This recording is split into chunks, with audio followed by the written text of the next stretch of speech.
Good evening, friends. Welcome to the Pendragon Foundation's YouTube channel and out on Twitter too. My name's Nathan Hood. I'm the chairman of the foundation, and today we have an absolutely great stream for you, or at least it's going to be a fun one because we're at the end of the year. It's been a busy year, a hectic year. It's been a really strong year for Pendragon. We launched officially this year, and we wanted to do something a bit fun, a bit celebratory as we move towards the end of the year and move into 2026. And it's a topic which is something I've thought about a lot over the years, and many of you will probably have done so as well. It is strategy and tactics in the Lord of the Rings, particularly looking at Rohan and Isengard in this episode. I'll give a little bit of background why I wanted to do this topic. When I was young, I remember watching on television for the first time a show called Time Commanders.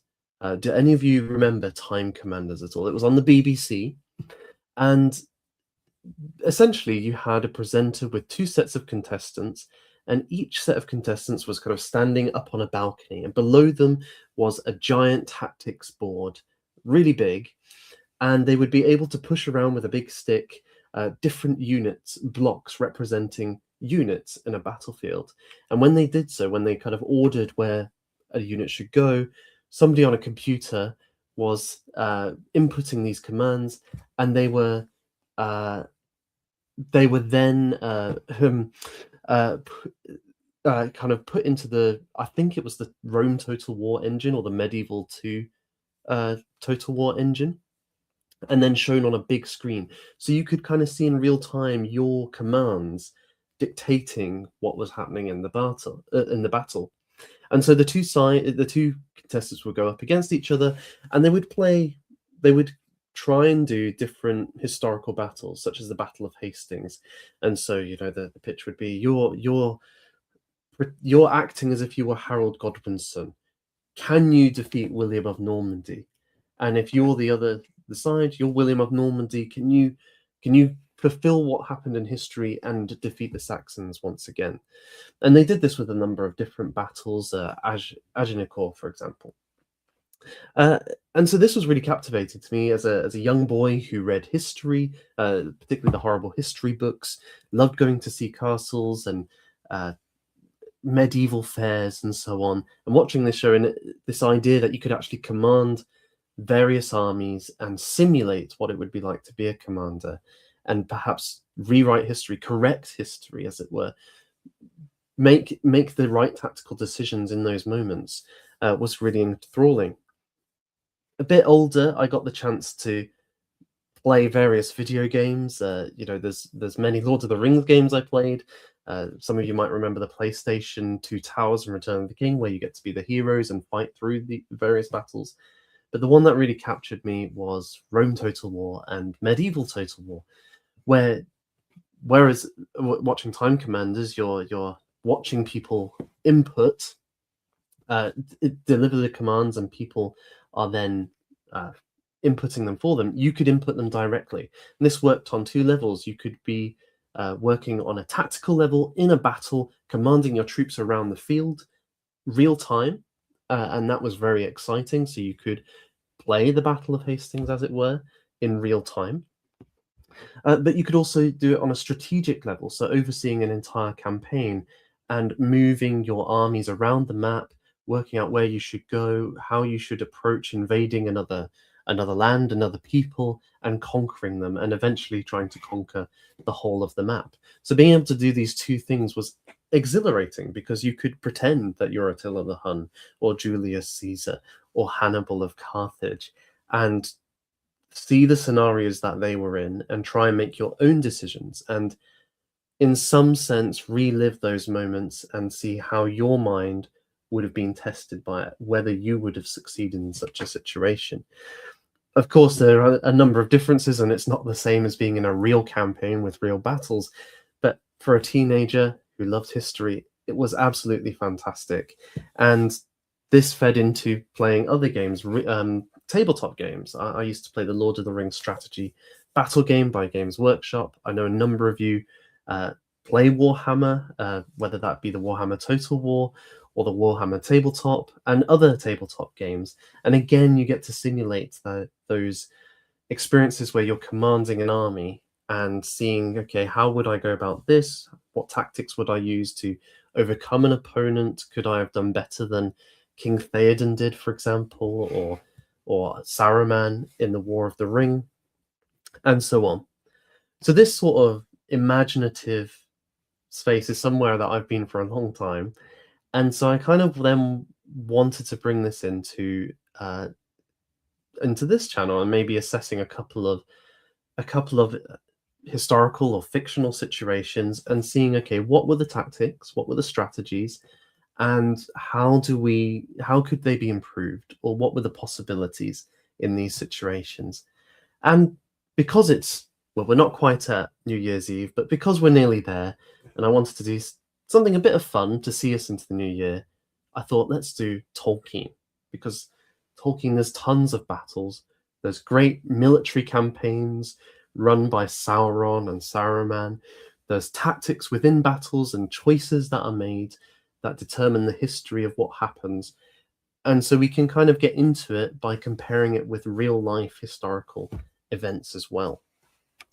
And there's one bit in particular in the Lord of the Rings film, and I'm gonna focus on the film here primarily, not the books, just for ease of visual reference and so on. But I do appreciate that the books have a slightly more stronger strategic and tactical kind of understanding. But there's one bit in the film which has always captivated me. I want to play to you now, and then you'll see where I'm coming from with this stream. So let me get my headphones on to make sure this works. Let me remove this. And you'll need to let me know if you can't hear this, otherwise I'll assume you can. So this is in the Two Towers, and it's just after Theoden has been kind of freed from his mind being possessed or dulled and despair by Gandalf. So he's finally awake to the situation.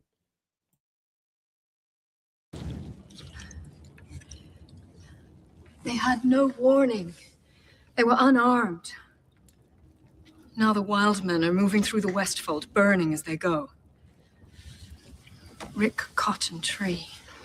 Where is Mama? This is but a taste of the terror that Saruman will unleash. All the more potent she is driven mad by fear of Sauron.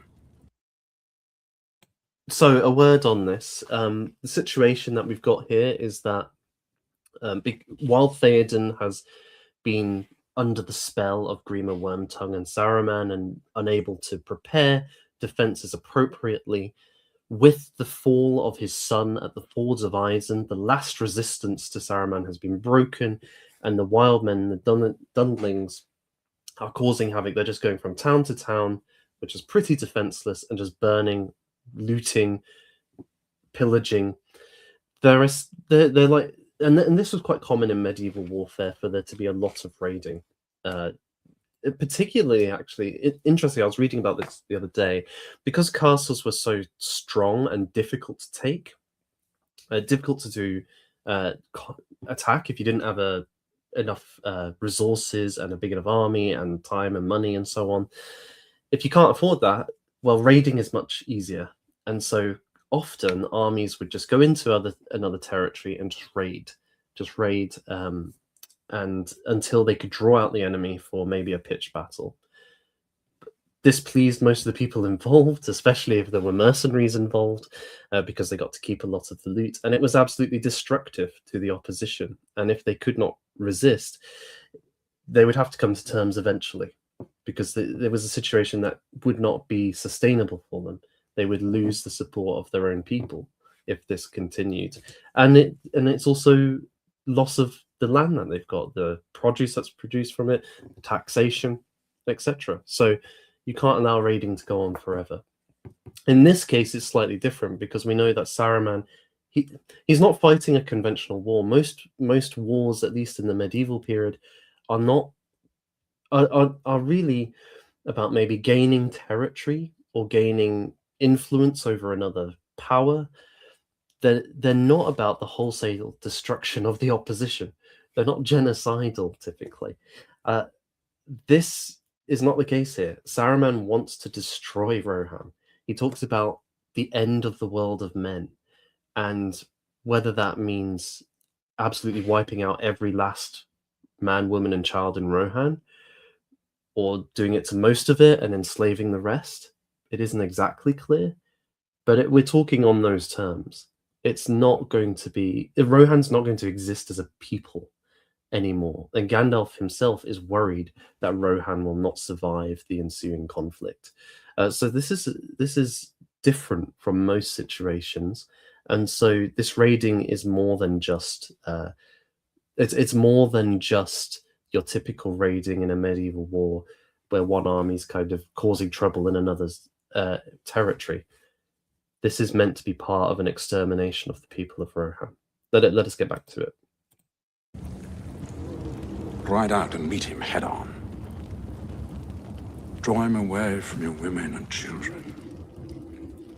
You must fight. You have 2,000 good men riding north as we speak. Eomer is loyal to you. His men will return and fight for their king. They will be 300 leagues from here by now. So let's just focus in on this is the thing that really draws me in here, right?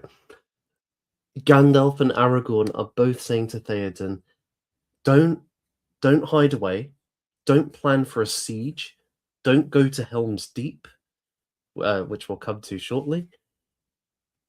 Ride out and meet Saruman's forces head on.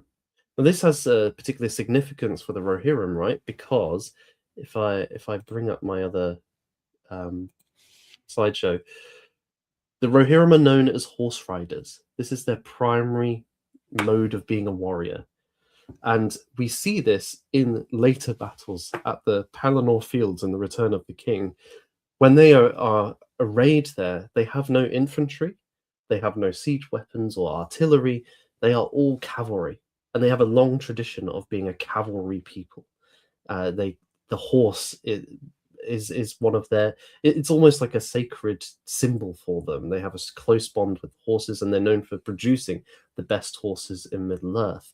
And so, as a cavalry people, their strength in warfare, you would imagine, is going to be in the open field. If you put them in a castle or a fortification, you rob them of their strongest asset as a horse. Their cavalry, because cavalry can't really operate on a battlement. So there's already an implicit kind of argument here, and especially as we've seen earlier in the film, that Eomer's horsemen have dispatched a reasonable sized group of orcs and Uruk-hai with cavalry. Now we'll come to the tactics in particular later on in the stream, but I just wanted to kind of highlight this is the kind of implicit logic here of the scene, and we can kind of see why Gandalf's saying this implicitly with this culture of horse riding. There has to be significant costs to going out into the open field for the Rohirrim not to take this strategy. So let's get back to this scene. Just say as well, what a beautiful set they made in the Lord of the Rings. This hall, Edoras, is just absolutely stunning, and something from Beowulf or the Norse sagas. It just is steeped with that old world northern culture and mythology, and it just breathes it into the scene, and just watching it, you just feel like you're transported into it. It's absolutely brilliant. Eomer cannot help us. I know what it is you want of me, but I will not bring further death to my people. I will not risk open war. Open war is upon you, whether you would risk it or not.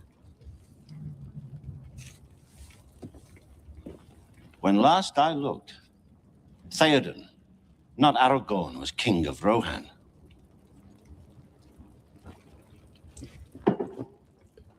A bit of unnecessary tension there. But Theoden wants to reassert that he is the sovereign after Grima for so long has been ruling in his stead. He needs to reassert he is the king. And there is this interesting dynamic of he doesn't think that they're really at war with Isengard yet, that these conflicts have been low level, that they're not actually at a full-scale war setting. Now, we know as the audience that this isn't true. We've seen the forces of Saruman readying for war, but Theoden doesn't necessarily know this at this point in the film. And well, we'll come to maybe the strength of his strategy in a while. Then what is the king's decision?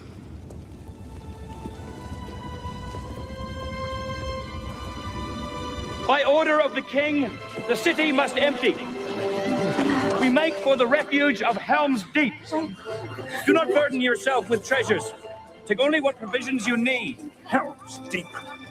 They flee to the mountains when they should stand and fight. Who will defend them if not their king? He is only doing what he thinks is best for his people. Helm's Deep has saved them in the past. There is no way out of that ravine. Theoden is walking into a trap. He thinks he's leading them to safety. What they will get is a massacre. Theoden has a strong will, but I fear for him. So I think this is a really interesting kind of dynamic then in the film. I hadn't really picked up on it when I was younger, but it's jumped out at me at my last viewing. I can take these off now.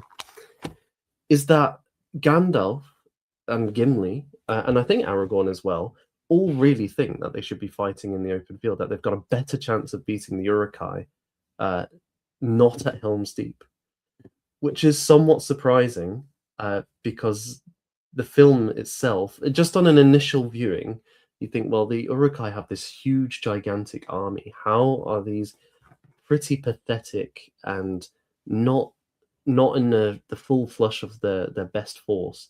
How could Rohan ever beat them in the open field? Surely retreating to a castle and the defensive advantages you get from a castle would help the Rohirrim in this situation. So why would we get this sort of logic from Aragorn and Gandalf and Gimli?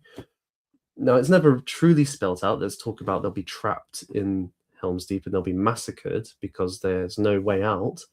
And that might be an indication. But we don't really get any more than this. This is all we get from them. And so I think that there's a... what I want to do is kind of go into some of the possible tactics that could have been used in an open conflict and see, okay, what might have been a good strategy for Rohan and Isengard in such a situation. Say Theoden does take that possibility on, that, okay, we're going to go and fight Isengard. What would he do? How would he go about it? Well, as I've said, the first thing we should take into account the armament of both sides. What kinds of force can they bring to the table? Rohan, as we know, is a horse-bound culture, and with that cavalry, we see in the films multiple things. We see charges with lances, and this is what we're seeing here in the Battle of the Pelennor Fields, arrayed as they are, and they charge. It's interesting. The way that they set up is almost like a late medieval battle system or battalion system. Medieval kind of armies that we see at something like the Battle of Luz, for example, in the mid-1200s. They really form into three groups, and they're led by three leaders, such as the king, Prince Edward, and another member of the nobility. One in the middle, and the others on the flanks. That's the amount of organization these cavalry units are going to have, and they will move forward and engage their opposite on the other side, the opposing battle or battalion. In the Battle of the Pelennor Fields, it's a bit like this. Theoden says to one guy, Eomer, take your Eored or battle down the left flank. Somebody else go down the center, somebody go down the right-hand side. So they set up in a very conventional way, and then they just charge. In other places, we see Eomer leading his men against the orcs at Fangorn Forest, and they throw javelins. So we have some limited kind of ranged attack here. I think the suggestions of arrows that they have some horse archers as well, and certainly if you look at like Games Workshop models or various models that are out there, the Rohirrim have horse archers, but I don't think they were a major part of their forces. So predominantly they're going to be a light to heavy cavalry based force, and this isn't totally implausible, right? You might think, well, how can you have an army without infantry? Lots of large armies in the ancient and medieval world were primarily cavalry. And when we look at, say, the Gothic victory at Adrianople, that came through a large cavalry force absolutely coming into the flank of a Roman force that was not ready for it, which was trapped and couldn't get out of the way. And so that disorder and panic spread into a crumpling mass of people. And increasingly in the medieval period, such as at the Battle of Luz, infantry was relatively irrelevant in these conflicts, and it would just be the two sides with their different battles of horses clashing against each other. There are certain innovations in the late medieval which lead to a decline in the superiority of cavalry, and we'll come to those. But for large portions of it, it really is all about the horseman. He is the key to winning the battle. And so we could imagine a force like this being out there.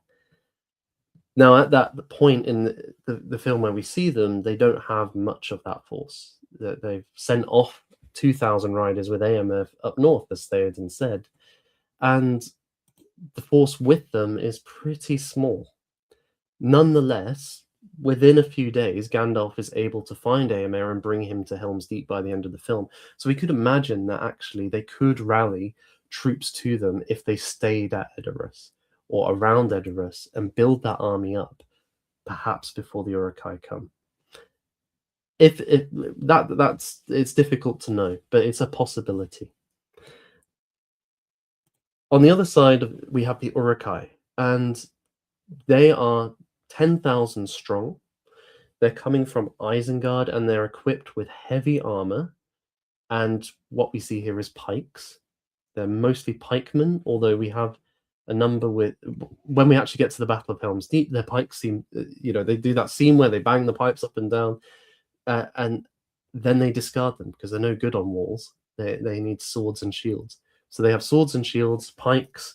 They also have crossbowmen and archers, and especially in the Fellowship of the Ring, we see kind of lighter troops with archery. One of them kills Boromir with his arrows, but they definitely have crossbows at the Siege of Helm's Deep, and they use them to decent effect.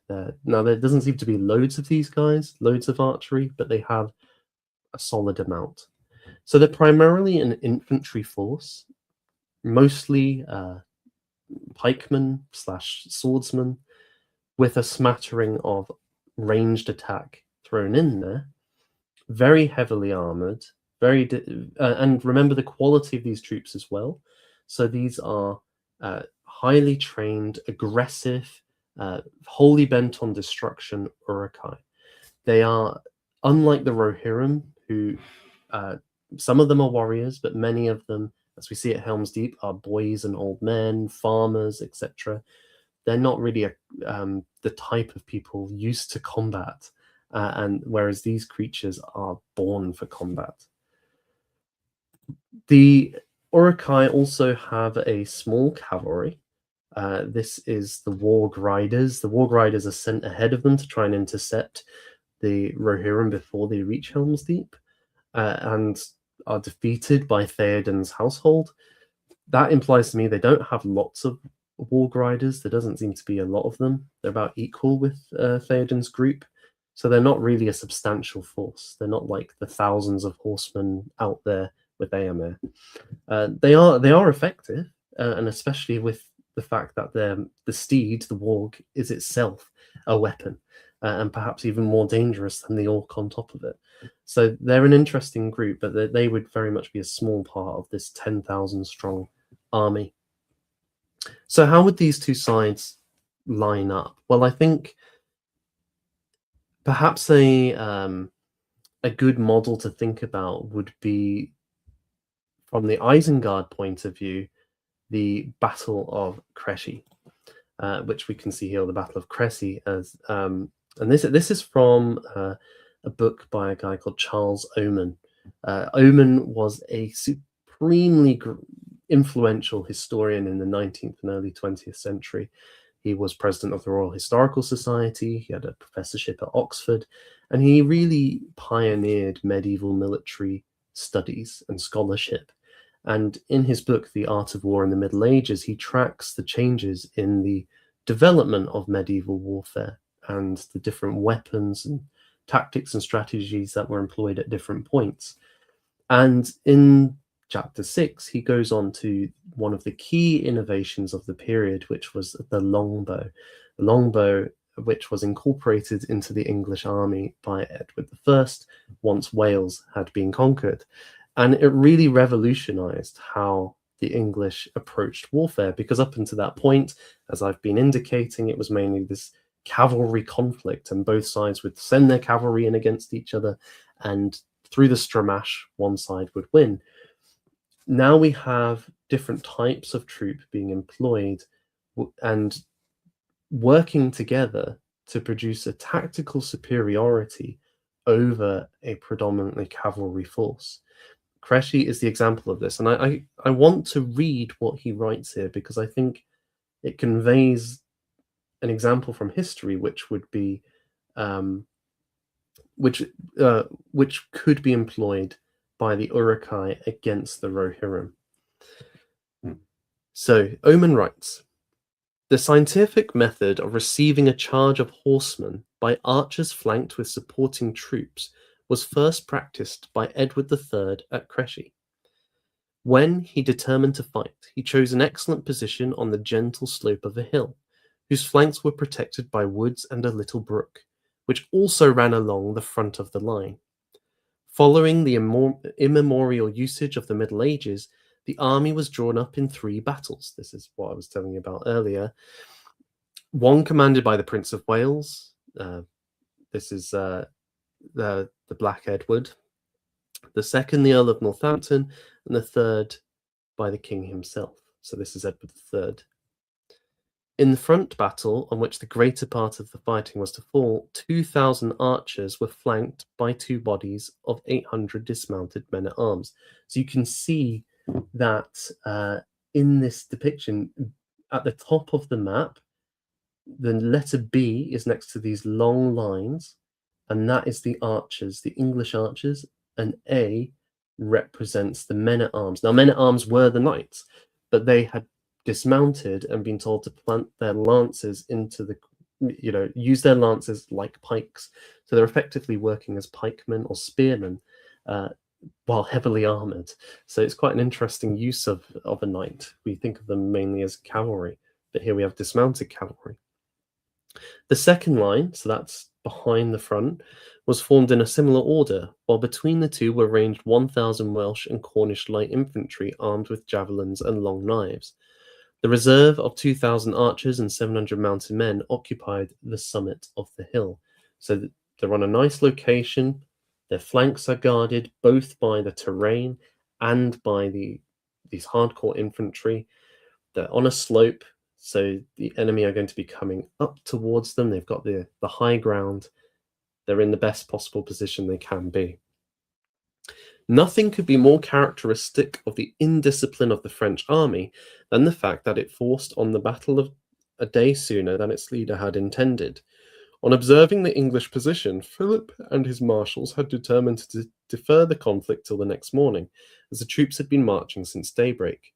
When, however, the order to halt reached the vanguard, the nobles at the head of the column believed that they were to be deprived of the honour of the opening fight, as they could see that some of the troops in the rear were still advancing.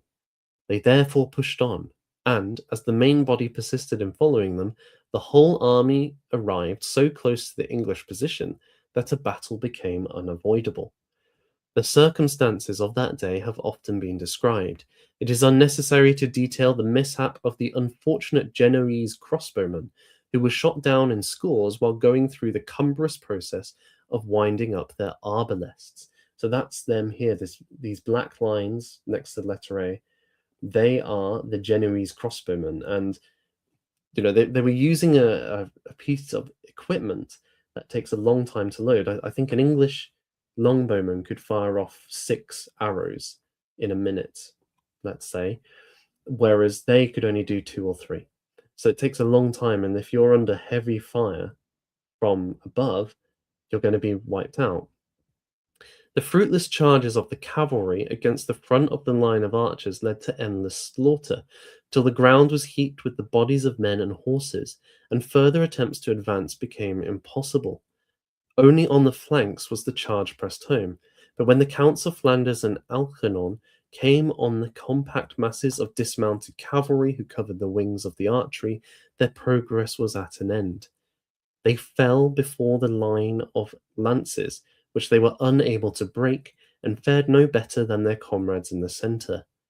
That evening the French fell back in disorder, and their whole army dispersed. The English had won the day without stirring a foot from their position. The enemy had come to them to be killed. Considerably more than a third of his numbers lay dead in front of the English line, and of these far the greater number had fallen by the arrows of the bowmen. Crecy had proved that the archer, when adequately supported on his flanks, could beat off the most determined of cavalry charges. The moral, however, which was drawn from it by the French was one of a different kind, and that's a story for another day. But the point here is that if you can have archers in the center firing down a hill who are secure on their flanks by terrain and supporting troops, it's almost impossible to budge them with cavalry. Cavalry cannot do it. Indeed, archers are arguably one of the best ways to overcome a cavalry charge, because they're big targets, so firing into them is pretty easy, and you can disrupt a charge quite quickly. A horse falling is going to cause chaos amongst the other horses behind, and so you cause them to split off, to halt in their tracks, to fail to continue that charge. So not only is it a good way of resisting them, but you're actually going to disrupt their charging formations. And remember as well, these archers, they don't just have their bows that they're using. They would each archer in the English army carried a stake, so he would plant his stake in the ground. So there's a line of stakes here as well, guarding the archers. And there's the stream. So they had a really strong point where these poor horses are going up the hill in muddy terrain. They're going over the corpses of their comrades. It was just hopeless. So I imagine that the Uruk-hai could take up a similar position. They could place their crossbowmen and archers in the middle, their pikemen to the sides. The Rohirrim would struggle in that situation, especially if it was somewhere like the Fords of Isen, where they've got a river that needs to be forded by the Rohirrim before they can attack. There are, however, 2 problems with this strategy for Isengard. The first being that the Rohirrim probably wouldn't afford them such a position to take. Indeed, Rohan is a pretty flat country with lots of plains. There are rolling hills, but there isn't forests apart from on the very outskirts. There aren't these kind of perfect positions for the Isengardians to take, and so they wouldn't have that superiority of being able to funnel in this way that we've got here. They'd actually be quite easily surrounded, I reckon, by the Rohirrim, especially as the Rohirrim have the cavalry advantage and mobility to do so on the open ground, but B, the Rohirrim know the country like the back of their hands. They know every nook and cranny. They know how the hills undulate. The orcs, the Uruk-hai, don't have that same knowledge, and so there's a good chance here that they wouldn't get this sort of perfect ground. And even if they did, there's a third thing actually that I should have mentioned. The Uruk-hai let me put it another way. The Rohan don't need to force this war. They're not on the clock. in beating Saruman. They, in part because they don't know the subsequent events of the books, where they'll need to be there to save Gondor and so on at this point. They just have to save Rohan at this point. They just have to fight off Isengard, and they don't need to rush to do that. Yeah, they want to repel them, but it's not like they have to get it done tomorrow. They can take their time. They can choose where they fight. They can choose how and when they engage with the enemy to maximize their advantages as a cavalry force. Isengard don't seem to have that luxury. Saruman is pretty clear he wants them destroyed as soon as possible. And this is because he believes, with his superior knowledge through the Palantir, that Sauron is going to make a move against Mordor, that Sauron is also believes Saruman has betrayed him by trying to take the hobbits to Isengard rather than to Mordor. That is Merry and Pippin. So he needs to move now. He needs to destroy Rohan as quickly as possible so he can secure the terrain, he can secure the country, and build up his forces for the kind of coming rush for land and power. So he doesn't have time to lose. So he's going to have to force the fight. And so the Uruk-hai are going to have to push to find a way of engaging with the Rohirrim. So if there was something like that to happen, it's tricky because the Uruk-hai don't have the mobility of the Rohirrim. So if the Rohirrim want, they can avoid contact most of the time.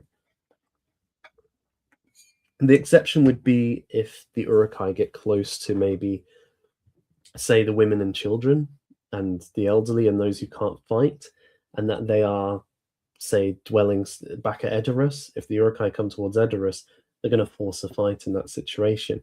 But even then, they're not going to be able to take up a position where their flanks and rear are secure. So what kind of formation might they take in that situation? Well, I think actually the Battle of Falkirk in the 1290s, I think it was, 1296, 98, between the forces of Edward I and William Wallace are instructive here. William Wallace had a similar sort of army to the Uruk-hai, and I don't mean that in a pejorative against Scots. I mean in the sense of how they were armed and equipped. They didn't have much cavalry. They didn't have much in the way of archery. They had a lot of spearmen, lowland pikemen. This is a tradition in Scotland, the pike, going back hundreds of years, and many battles against the English feature the Scottish pikemen. So what did Wallace do? Well, he formed what's called a schiltron, and you can see these circles here. The schiltron was really just almost like a hedgehog. It's a massive wall of pikes and spears in a circle, so that whatever angle you come from, you're meeting a wall of spikes. Now, Wallace took this position because the English strength lay in its heavy cavalry. And cavalry, if you've got a spear and a pike wall, it can't break through that. It's too dense, and your horse will be killed before you even get close to the enemy. So this was an effective way of dealing with the English horsemen. And so we could say maybe the Uruk-hai do that, and they put their archers in between, and this will be their way of overcoming the Rohirrim in the open field. However, the English had their secret weapon, which is the archer, the Welsh or English longbowman, and they were able just to fire straight down atop these schiltrons. They're stationary targets, they're not moving, and so they're really easy to fire into. And it was absolute carnage. They were able to take out so many of the Scottish soldiers by doing so. It was becoming untenable. The Scots were unable to reply. They didn't have their own cavalry they didn't have the numbers of cavalry required to mount a response, and they didn't have their own archery to mount a response. So the schiltrons start to break apart and move towards the archers to try and respond to them. In so doing, they lose their formation, they lose their solidity, they lose their very strength. And as they do so, the horsemen the English knights, which we can see on the flanks here, charge in. And once they're inside the Schiltron, once it's been broken up, the Scots were there for the slaughter. So the combination of archer and horseman together, working in tandem, was able to break up this really rock-solid infantry formation. So we could see that if the Rohirrim could bring archery to bear, they could overcome a force like what we've got in front of us here, the Isengard force. And in the film, they do get some archery support. The elves of Lothlorien come to Helm's Deep, and in some kind of reminiscence or recapitulation of the Last Alliance, bring their bows to bear, and they are some of the best archers in Middle-earth. Now, there's not a lot of them. There's only a few hundred. Maybe if there was 1,000 or so, it might have been more effective. But nonetheless, could this group be used to break open the Uruk-hai formations and then allow the horsemen to enter in from Rohan? That might be the best way that they could win a pitched battle. I think so. To me, actually, the Uruk-hai's best chance is if the forces are, evenly matched in terms of numerical superiority. Then that would be the way. Of course, the Uruk-hai seem to have far more men or soldiers, I should say, than the Rohan or the Galadrim here. So maybe just pure numbers would overwhelm these guys. So I think this is all kind of only if there's a possibility of getting Eomer back and so on. Oh, before we move on to the next section, there is another possibility for Rohan here, because I do think, even though I've outlined some tactics which might work in their favor given the terrain of Rohan, there's a good chance they would lose a pitched battle against such numbers. So if they're of a smaller number or unable to mount a proper offensive, what they could do is run some sort of guerrilla warfare where they hit and run on the plains. They're faster than the Uruk-hai. They don't need to engage them in a one-to-one fight. They can stretch them out. They can make them chase them across the dunes. Remember, the Uruk-hai need to defeat the Rohirrim. They need to win this battle. They need to win this war quickly. So they're going to chase. They're going to try and pin down the Rohirrim. So if the Rohirrim can lead them on a merry dance across the plains and hit them when they're least expecting it, hit them while they're on the move, and then retreat, and keep doing this, they'll wear them down. They won't be able to keep going. And although Uruk-hai are fitter and stronger and have more discipline than the orcs, they will eventually be struggling if they keep getting picked off in this way. It'll become very frustrating to them. And it could even reach a point where they're able to wear them down to such an extent that they have to return back to Isengard. There is some kind of historical precedence for this. When Edward I marched north to take on William Wallace with his army, Wallace didn't engage, and his plan was never to engage the English in an open combat. They stuck to guerrilla tactics, harrying the English and ambushing them where they needed. They only had to. That would have been successful. The English and Welsh units within the army were actually fighting in camp, and Edward was about to return to England, unable to catch Wallace, when they managed to catch them camping at Falkirk, and that's where that battle took place. If Wallace had managed to get away, it would have been successful in repelling the English, in part because the English couldn't stay over winter. They didn't have the resources. Their army was feuding with each other. They were frustrated. They wouldn't have been able to remain in the field. And given the size of Saruman's army, 10,000 Uruk-hai, that's a lot of resource you're going to need. That's a huge baggage train. That's a lot of food and armor and equipment. And given the nature of orcs and Uruk-hai and the Lord of the Rings, even the most disciplined, there's going to be fighting in the ranks at some point. I'm pretty confident of that, given what we know in Middle-earth. So they probably would have had to return to Isengard if they had taken up this approach long enough and managed to lead them on a merry dance. So that would have been another possibility for them to do that. And maybe that's what Gandalf had in mind. Of course, the weakness of that approach is if the Uruk-hai do decide, okay, we're going to ignore the main body of the Rohirrim and head straight to Edoras, where the civilians are, then that would, they would be totally exposed. Well, not totally exposed isn't the right word. They would be exposed and, in real danger, and that would draw the Rohirrim into a conflict because I don't think they would allow their people to be massacred. They're not that type of people. They're an honor culture, and so they're going to be drawn into that fight. So that might be the Uruk-hai strategy to ensure that they actually do pin down the Rohirrim forces. So let's say then, okay, they're not going to take that approach. They're going to try and hold out in a siege and hope that they can outlast the Uruk-hai in a siege context. Theoden decides to go to Helm's Deep, but there are, I think, there's a couple of other options that they could have taken, and it's worth assessing them before turning to Helm's Deep itself. The first is actually staying at Edoras. Now, this isn't a undefended position, and it's not a wholly terrible one. If you look at it in these paintings, I think they're by John Howe or Alan Lee, what you can see is that Edoras is on top of a hill.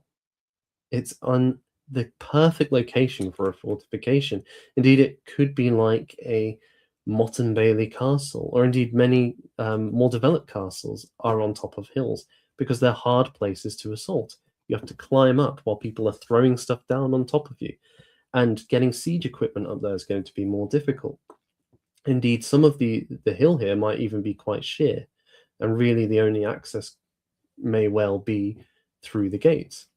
It's palisaded with gates, and in the film, the gatehouse is a proper gatehouse with flanking towers.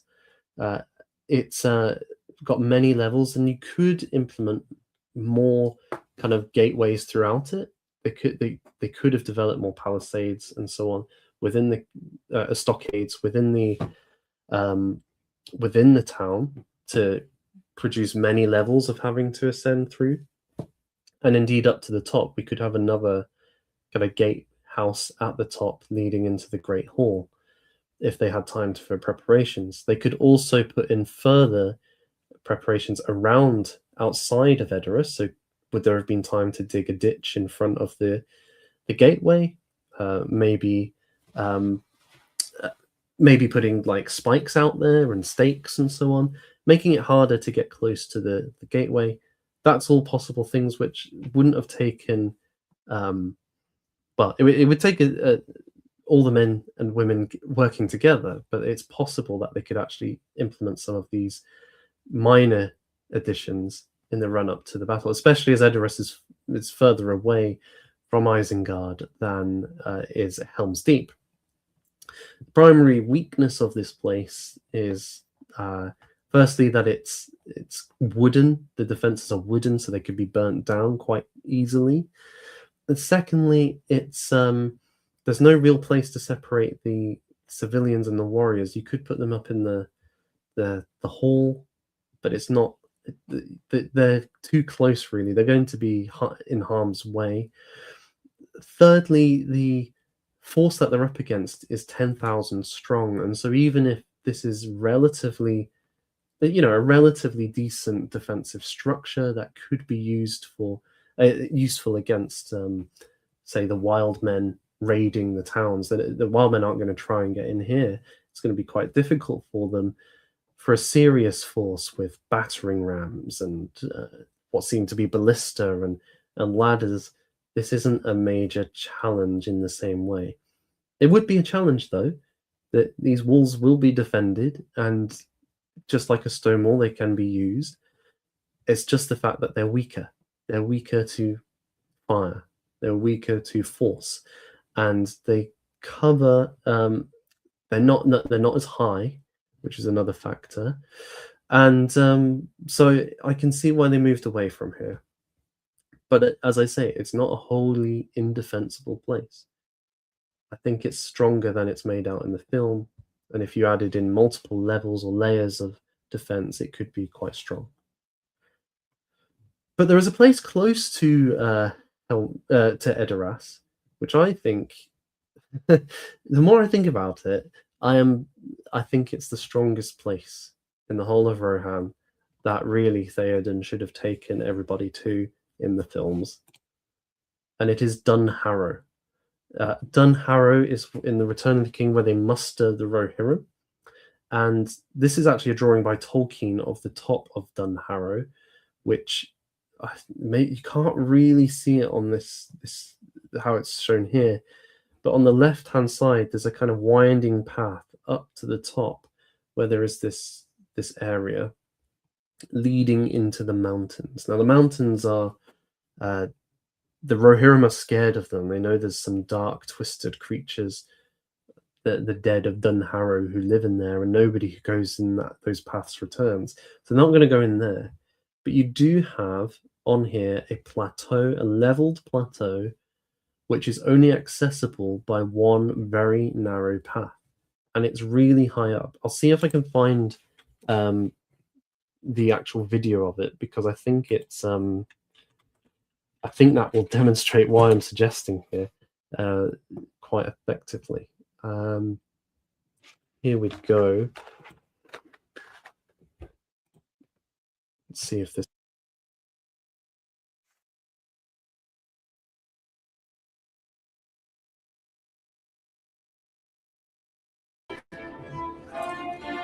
Hopefully you can see that now. So Theoden and Aragorn and the Rohirrim from Edoras are just arriving. You can turn that down. And they're mustering at the foot of Dun Harrow at this point. At the foot of it. Now, in a moment, we're going to see the actual scale of this place. Okay. Up the top here, we have Dun Harrow, the camp of Dun Harrow here. This is the pathway up the mountainside to Dun Harrow. It is extremely narrow. It is sheer. There's no way you're bringing siege equipment up there. There's no way that you can get large forces all at once up there. This is a really secure location. If the Uruk-hai, 10,000 Uruk-hai could attack here. Let's see, there's a good... Okay, this is Aragorn and Theoden at the top of Dun Harrow. Here's the path, winding up the hillside. The Uruk-hai could all be down here. They can't attack you up here. Their weaponry is not going to reach all the way up here. If they're coming up the pathway, well, you can drop rocks on them, you can throw things at them, you can fire arrows at them, you can do all sorts of things. And because it's so narrow, you can outnumber them. When they get to the top, you will have more men up there. You can surround them. You can hold a shield wall. It will be pretty constant, but you have a strong chance of funneling these Uruk-hai, and you have a massively defensible position. It'd be really hard to take. I think, given as well that this is close to Edoras and that it's further away from Isengard than Helm's Deep, you would actually have time to build maybe some palisades, a small gatehouse of wood. But even that would be good because, as I say, they can't get siege weapons up here. They're not going to be able to set it on fire so easily. And you would be in a strong location to do so. So you get up this windy path, people throwing stuff on top of you, and then you get to the gatehouse. This sounds to me like a really, really good position. I think it's always struck me that this is actually the place where they should have gone. And it's surprise isn't the right word because I understand the logic of going to Helm's Deep. But I think, why did the Rohirrim never build a fort up here? Is it because of the Paths of the Dead are so terrifying to them? Perhaps. But this is a super defensible position. Now, the one problem with this place or maybe it's one of many, is resources. Okay, Helm's Deep has the Glittering Caves, which is this vast cave network, and it seems like they're able to store food down there, provisions, supplies, and they could do so for many months if they had prepared sufficiently. Because these are cold, dry places where they're not going to be affected by water and the elements.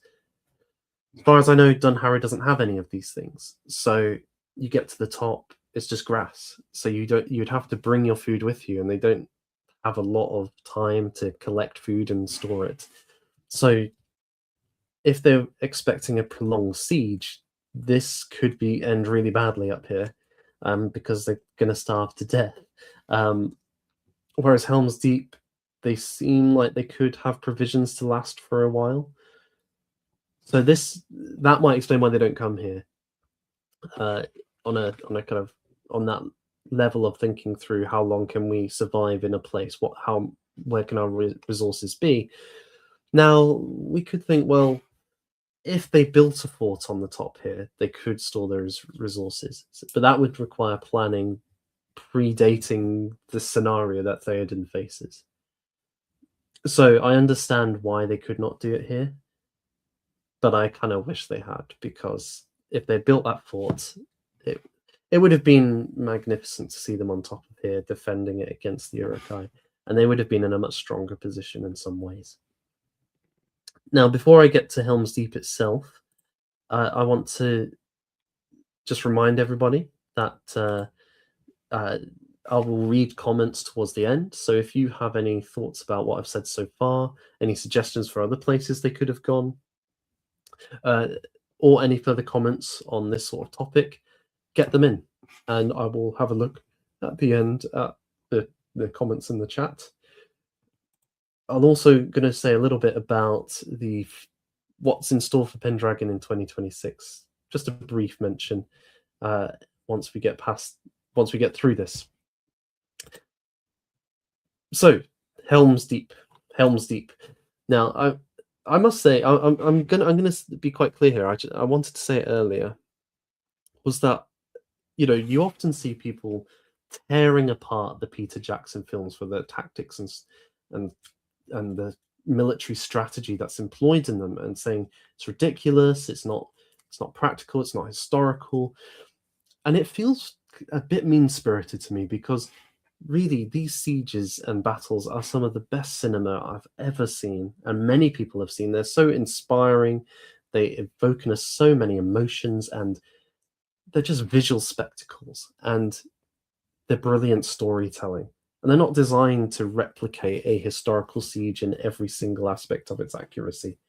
So I'm not going to sit here and kind of criticize Tolkien or Jackson or anybody. I don't think for the way they've gone about it. I don't think that's fair. I don't think that's in the proper spirit of the Lord of the Rings either. Rather, everything I've said so far and what I'm going to say about Helm's Deep is really more kind of, if I was in Theoden's position, or a Rohan's position, or an Uruk's position, what would I do? And that's how I'm thinking about it. It's very much in the spirit of fun exploration, because I think we're too quick to just kind of nitpick, whereas actually, no, I'm not interested in nitpicking every aspect of the siege. It's rather, okay, what could have been done in a different way, and how might that have affected the oncoming battle? And the first thing to say in this is, we've been talking about sieges a lot. One of the kind of interesting aspects of the attack on Helm's Deep is its rapidity. Most sieges were not quick. They lasted weeks and months. Indeed, somewhere like Kenilworth Castle, it took 6 months to besiege. Bamborough Castle was 9 months to besiege. And often the way that a siege was won was one side, the attacking side, would surround the fortress, the stronghold, and starve out the opposition, unless a relieving force came in time to attack the besieging one, and together maybe those inside sallying out while the relieving force attacking, they might be able to overthrow the besiegers.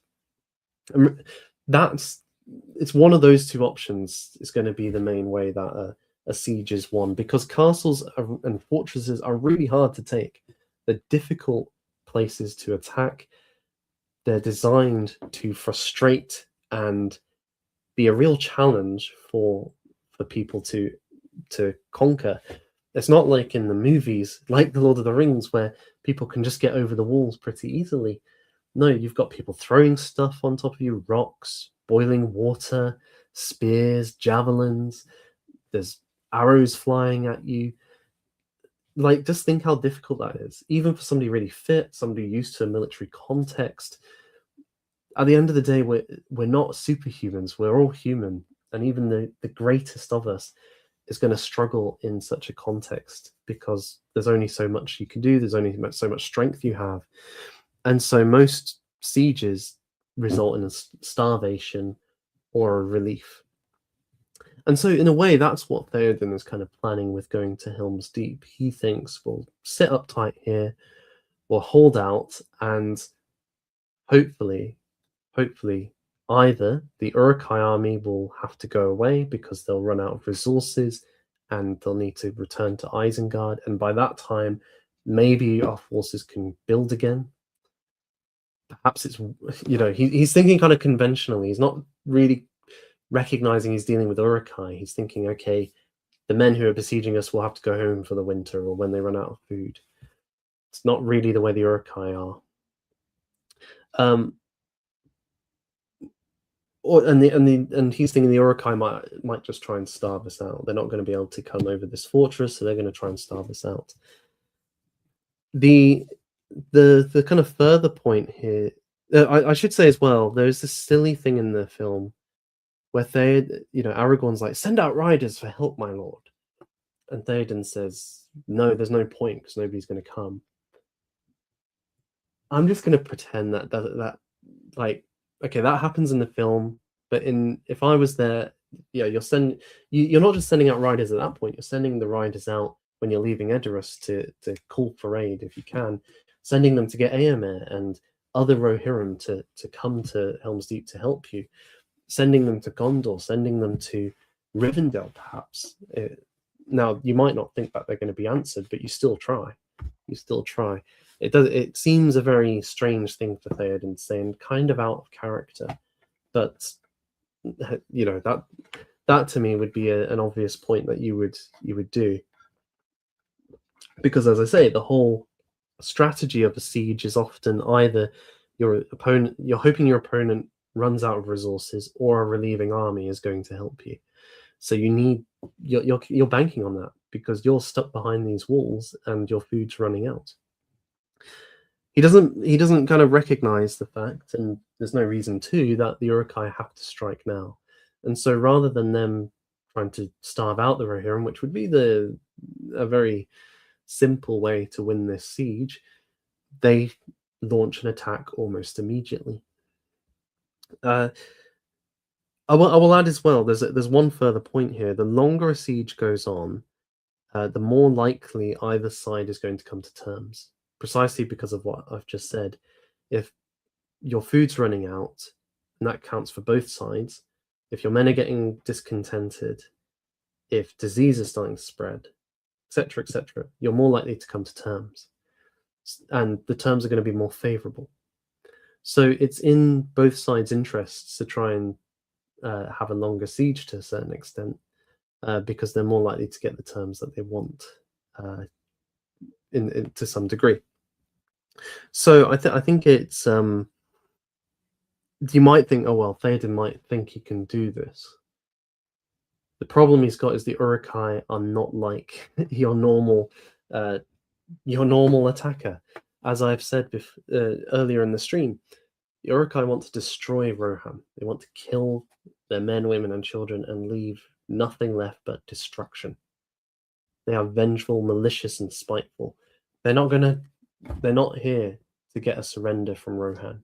They want to annihilate Rohan. This is very different from most sieges where they would be quite happy to take the surrender of the people inside, providing that they submit in terms of giving over territory or becoming subjects of another ruler. etc., etc.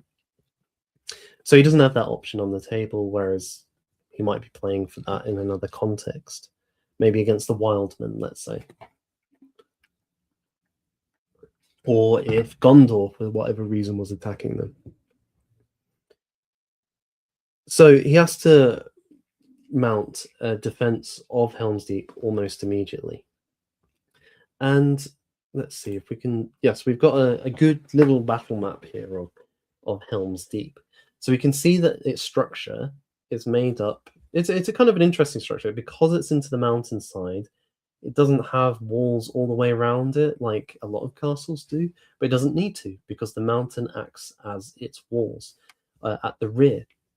So it really only has a front face. And these are the deeping wall, which is a kind of curtain wall for an outer courtyard. And through it runs this stream, the deeping stream, through the culvert. Next to it is the Hornburg, and this is really like your inner ward.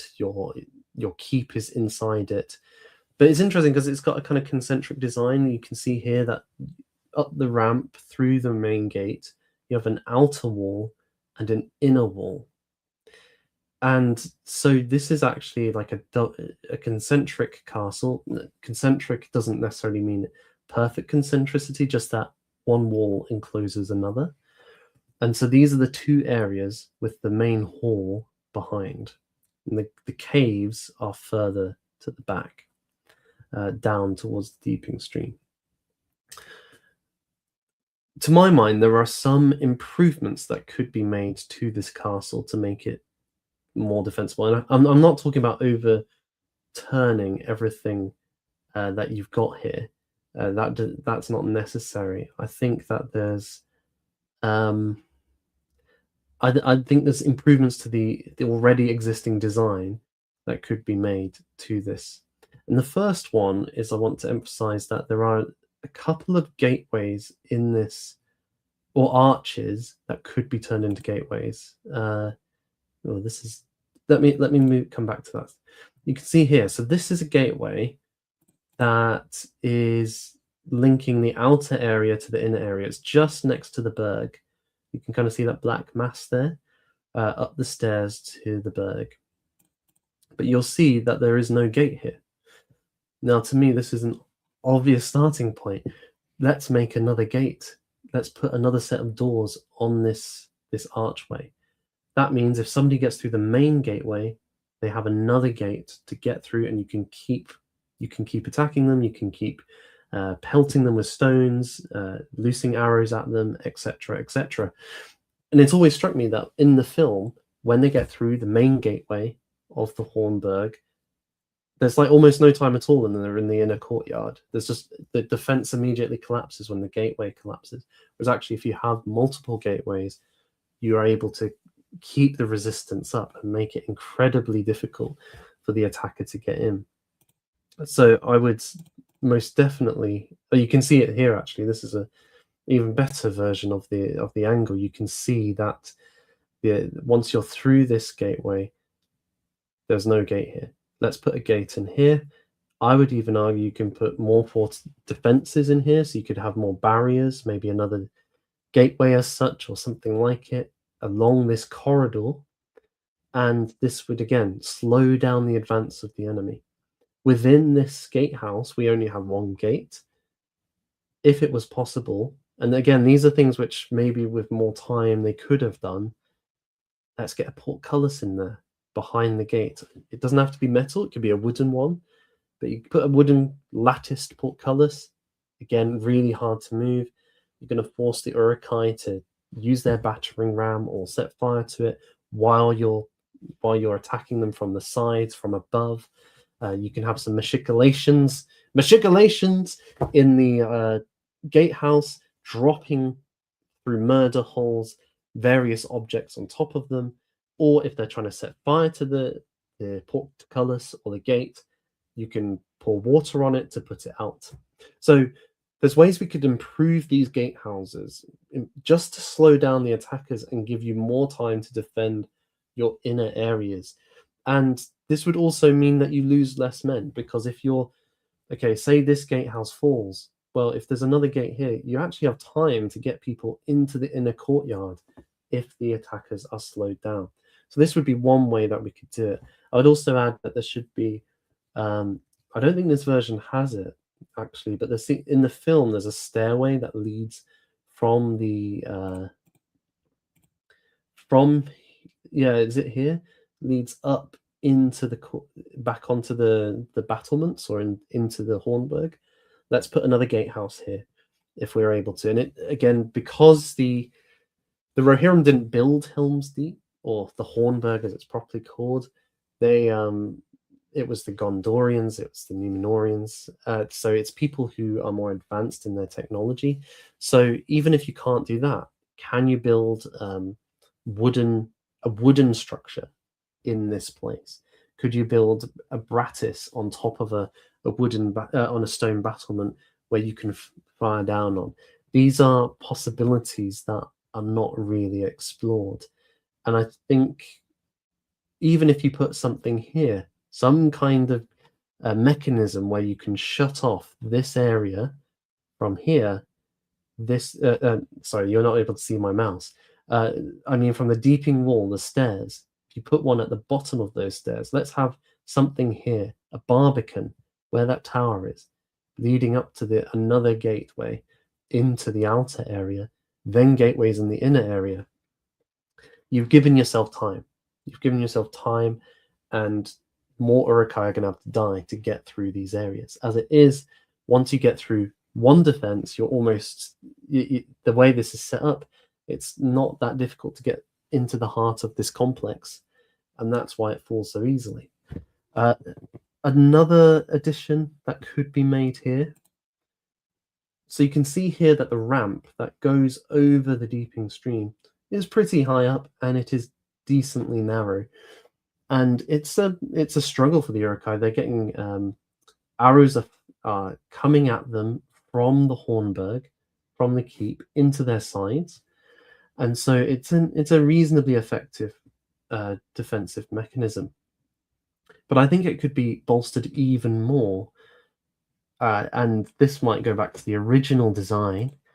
But if we let's go back here, where the ramp meets the river or goes over the river, on the other side, could you have a barbican, like a small gatehouse in front of the main gate, and between the main gate and the barbican, a drawbridge? Or even further back, could you have a drawbridge meeting up with the ramp? If you had a drawbridge, you automatically remove the ability to use a ram against your gateway. The opposition are going to have to build a bridge for the ramp to go across, and you can attack them while they're doing that. And moreover, it takes time to do that. So it gives you more time to hold out, to wait for the relief force. A drawbridge would be a really effective thing to use here, especially given the heights involved. So you can't just walk across, right? It's so high up. You can see it again here, really high off the ground. This one doesn't show it so well, but you can see that it's a steep drop. It's a steep drop at the very top. So if you had a drawbridge there at the top with another landing or barbican to defend it, this would be a really difficult set of gateways to get through. So I think there's ways you could improve certainly the Hornburg, the main part of the fortress. And I think that's quite important, because how to put it, the Deeping Wall, this big curtain wall across the valley, it's useful insofar as it defends this valley, and you can use it to fire across to the ramp. It defends perhaps one aspect of the Hornburg, but it isn't a curtain wall that goes around it. You don't have to go through this to get to the Hornburg. You could avoid it. You could ignore it. So to me, if you can strengthen the main complex of wards, you're in a safer position. Nonetheless, there is something I would change on the Deeping Wall, and it is adding towers. We can see that there are towers on the Hornburg's curtain wall, and these are really important because if somebody gets to the foot of the wall, you don't want to have to be stretching over the parapet where you're exposed to enemy arrows and javelins and siege weapons, that you're in a dangerous position. And moreover, your angle is bad. It's hard to fire an arrow at someone directly below you. Whereas if you have outer walls coming from the curtain, if you have outer towers on the curtain wall of a spherical shape, not only are they harder to attack, they're harder to hit, arrows bounce off them more easily because of the angles, they're harder to undermine, but more importantly, you have angles now to attack people who are going up against the wall. You can flank them and fire at them. So I think that this wall would benefit from maybe another tower or two structures that could be useful here. But again, that's a fundamental architectural point which Theoden doesn't have time for. So to me, if you can bolster the defenses within the Hornburg by making gates, if you can, or at least obstructions, that's going to be a better start. I would also add they could actually put a palisade in the in the valley here behind the deeping wall. So okay, you get through there. Yes, you have access to the Hornburg, or at least up the stairs towards it. But you still need to defend this further part behind. And actually, if somebody gets in, if you've got a palisade behind made of wood, you can still use that as a defensive structure to fire arrows down upon those who have got through. You want to be able to attack people when they get into a courtyard, so that it's not pleasant for them, that they're still under a threat. This is not possible here, really. They're just allowed to wander around this area, and given the glittering caves are somewhere back here, yeah, you're leaving your people exposed. So I think you need another palisade built here, just even if the Urks aren't coming this way, just to harass them, just to cause them trouble, just to give them another obstacle before they get to the Great Hall. Well, it's the Hornburg and the Great Hall. I think from the Urukai's perspective, I mean, there's been a lot of talk I've seen of ladders not usually being very successful, and that you should try to clear a wall using artillery to batter down the crenellations. Those are the merlons and crenelles. So the merlon being the tooth, the crenelle being the gap between, that lovely shape you get in castles. You need to batter these down with artillery. You need to pepper the wall with arrows, and by doing so, you can drive those on the walls off it, and so then prepare a successful escalade. Whether that's true, I don't know. Of course, they have numbers on their side. I think if they had time, then maybe preparing more advanced trenches, sapping. So sapping is where you dig a trench all the way up to the wall. They could have done something like that, right? Where under the protection of a cat, which is like a shelter, a wooden shelter, you could have engineers digging a sap right up to the stream, to the culvert, and then placing the mines inside and then blowing it up. This is a kind of form of mining. Mining was arguably the most effective method of attacking a castle, where once you get up to the castle wall with your sap, you start digging underneath it, you remove foundational stones and put wooden poles in their place, and then set it on fire and the whole thing crumbles down. This was the clearest way of breaking through stone, because you're going underneath it and using the pressure of the stones without their foundation to collapse it. Essentially, that's what the Urukai do in the battle. They use this culvert, this weak spot, to place gunpowder underneath and then explode it up in spectacular fashion, causing a breach. They could do that through this method that I've just described. Much harder to do that to the Hornburg because it's on a raised platform, and this is where Edoras is actually quite good because that also is on a hill, so it's much harder to dig underneath it because you have to get up the hill to do so. But it may be possible in the long run. But at least if you can get into the Deeping Wall through this method, it would be less costly to you. But otherwise, I don't think actually there's too much that I would change from this siege, given that they have to rush it. because they have to rush it, they have to go now. Whereas if you were going a long-term siege, starving them out would be the easiest way to do it. A kind of how to put it? I think that the only other option the Uruks may have had in drawing out the Rohirrim is by there's other towns and villages around Rohan which have not managed to get to Helm's Deep. Could they go on raids, capture some of those people, and hold them ransom, hold them hostage until the Rohirrim come out, do terrible things to them, and cause the Rohirrim to come out in a blaze of glory, perhaps. But I don't know if that would be. That's a long shot. That's a long shot. Another possibility could be that. They've given away their position quite quickly, so there's very little chance of subterfuge. But if Saruman had managed to keep Grima with the Rohirrim, if he hadn't been discovered, if he had been a bit more subtle in his influence, could he have opened the gate for them in the middle of the night? Could he have been a traitor within the ranks?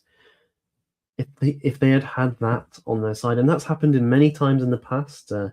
Peter Spalding of the garrison of Berwick upon Tweed helped the Scots get inside the town walls for payment and for love of his Scottish wife, and thus the Scots were able to take the town on the third time of asking. There's countless examples of this. I think in the Crusades, was it Antioch, where one fellow let the Crusaders in? He opened the gates for them. So could a Grima help in this situation, especially if you're short of time? Perhaps.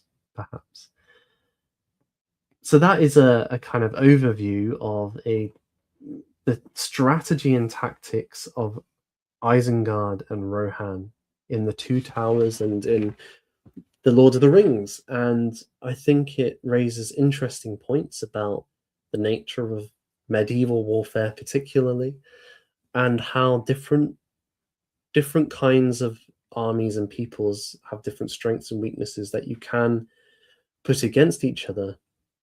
And thinking through logically how you can defend a place or attack a place it's not just a fun exercise. It's somewhat a useful one for stimulating the mind, and also just thinking through some of these situations, whether historical or fictional.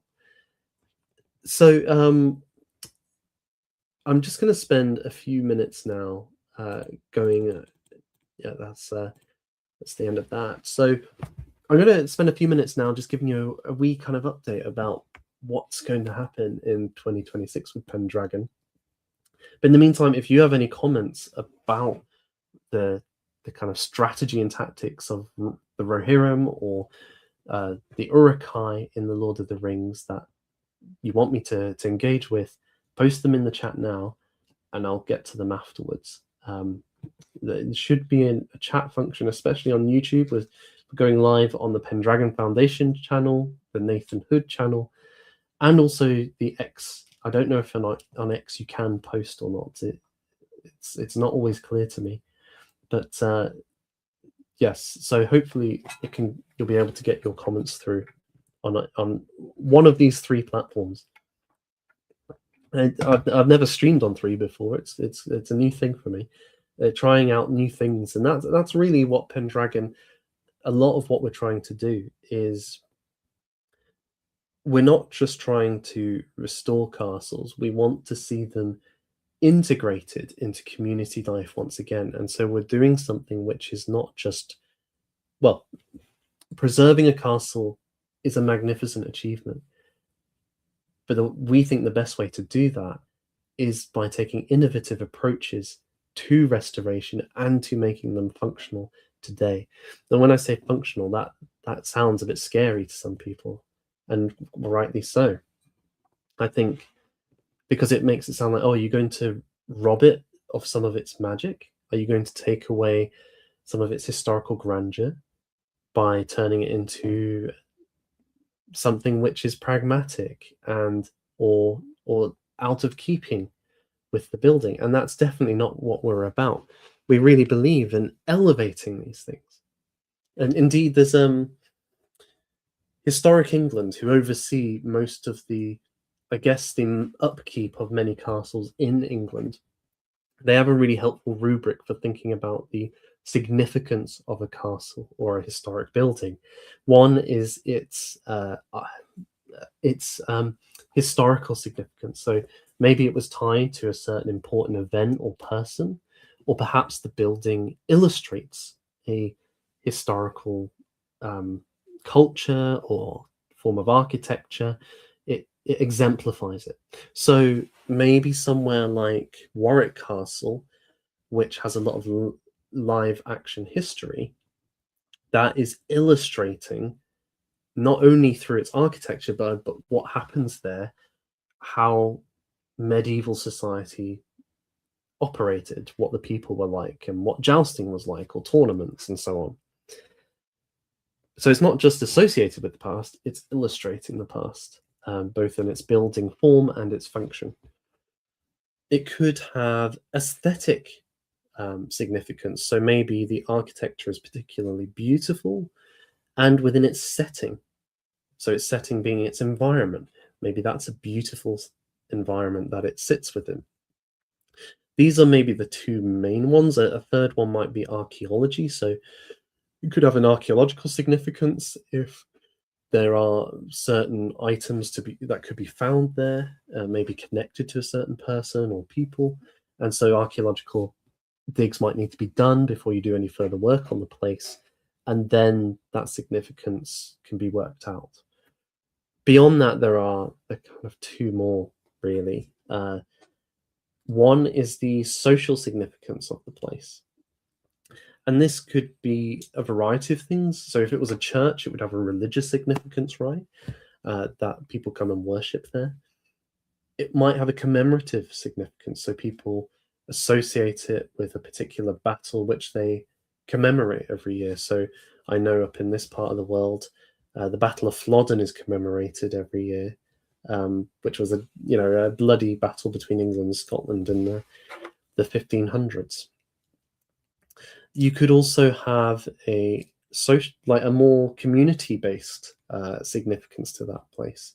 So perhaps it's it's a meeting place for cultural and communal activities. It's got a social significance in that people find friendships there, and certainly through volunteering at historic sites, many people find friendships and social networks. There's also an economic and environmental significance, and these aren't typically mentioned in Historic England's list, but these would be two further significances, right? And I think that they are increasingly important in governmental strategy. And so what I think that the Pendragon Foundation is trying to do is really say, okay, our world, to sound a bit like the Lord of the Rings, the world is changing, and castles have been maintained in a certain way for the last 50 to 100 years. But that way is failing castles now. It's not maintaining them anymore. And so we need to think of new ways of supporting their preservation, and that might involve enhancing their historic and architectural significance, but it may also involve adding new significances to them so that they can generate an income that goes back into supporting the place. And that, to us, is integrating it into community life, whether that be a rural community or an urban community. And each of those is going to have its own interests and businesses and culture. And so working with that rather than against it is going to be vital to saving these castles. So with that in mind, the last few months has been absolutely spectacular. We have been so pleased with the level of support that you have shown the Pendragon Foundation. We launched publicly in September. We now have towards 30 volunteers working on the project, and these range through a whole different set of aspects of what we're about. The focus of the organization is becoming more refined. We set off with this grand ambition to restore castles, and that is very much what we're trying to do. We're now getting a better understanding of how to go about that. We're getting in to our team people with experience and expertise in heritage restoration, and with them we're now able to kind of work out, okay, this is how you go about the different stages you need to complete to achieve this project. So we have a clearer sense of what we're trying to do, how we're going to do it, and what we need to fulfill it. And so we're in that phase of refining that vision and plan, the operation, as it were. And that is going to be a big part of next year, really getting that ready so that when the right castle comes along, we can actually do this, and we really will be able to do it. I'm really encouraged by the development of this side of what we're doing. We've got a serious understanding of the challenges and how to overcome them and how to make the best of the situation that we've got. So there's a real process here being developed that's going to help us deliver a restored castle. But alongside that, we're also doing a lot of other aspects which are going to help feed into the restoration of a castle and its ongoing life after its restoration that we're beginning now. And one of these things is education. We really believe that highlighting castles and their attendant cultures and spreading our joy and love and knowledge about them with more people, getting people interested in them and understanding their history and heritage is so vitally important, not just for Pendragon, but actually for everybody in this country and abroad, to really know where they come from and the significance of it and let it be a part of their lives. And so we've been running this YouTube channel or Twitter channel, if you're watching on Twitter, for the last few months. We've been producing videos to do with castles and discussing various aspects of their history, trying to explore them in different ways. And that's just going to ramp up next year. We have different outlets that are going to really kick off next year. We're going to have another installment of the magazine, which was a great success in the autumn. Really excited about that. Actually, today I was just writing something that's going to appear in there. And we're going to have one or two other things which are going to launch next year as part of that educational aspect of Pendragon, which it's really, really vital that we do have that knowledge getting out there, because if people know about castles and are excited by them, they're more likely to support restoring them. So it's really a big part of the success of what we're doing is going to depend on that. We're also doing, we're going to be doing some in real life events, and these are going to be a mixture of things, and I can't say too much about them yet because they're not quite ready to release to the world, but some of them are going to be more kind of public facing and things to enjoy. Other things are going to be more practical and hands-on in terms of castles and so on. So that is going to be a big step forward for us. That we're quite, we're really committed as an organization that this isn't just something that happens online.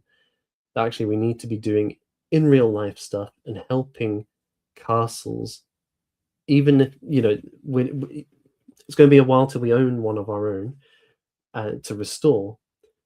But in the meantime, we can actually go and help other castles with their efforts to preserve and maintain and grow the maintenance of their castles. So that's something that we're getting involved in. We're building those networks, we're building those relationships with other castle preservation organizations and individuals who have been doing this a lot longer than us. And that's really exciting. And that should help us in the long term. We hope to help them. We're hoping to bring our volunteers, our knowledge, our people and their experiences to help these great organizations who are doing fantastic work. But then when we come around to do our own stuff, this should help us too, because they can bring their knowledge, their expertise, and their support to help us. So we won't be doing it alone. And I think that's really important. We're part of a broader movement of people who love castles, who want to see them thrive, and we're kind of slotting into that network, which is very exciting. And as part of that, we're going to have more and more potential relationships like that in the future. So that's really exciting. And I think finally, the thing I want to say is twofold. Firstly, thank you. Thank you for your support, because whether it's been in terms of volunteering or donating your hard-earned money, or in terms of watching our videos or liking, subscribing, retweeting, sharing, every little bit helps. It's a step forward. It's a step forward. If we think of it like besieging a castle, it's a step forward up the ditch. We're coming up the ditch towards the curtain wall. The cat is above us. The arrows are firing down. But every time somebody shares something that we're doing, it helps us take a step forward. Every time you like one of our videos, it helps us. So I am very grateful to you, because we are facing a monumental challenge, one that I have full confidence that we, with your support, can achieve. So, but it is a real challenge. And so just the level of support that you and so many people have shown for our organization has meant a lot.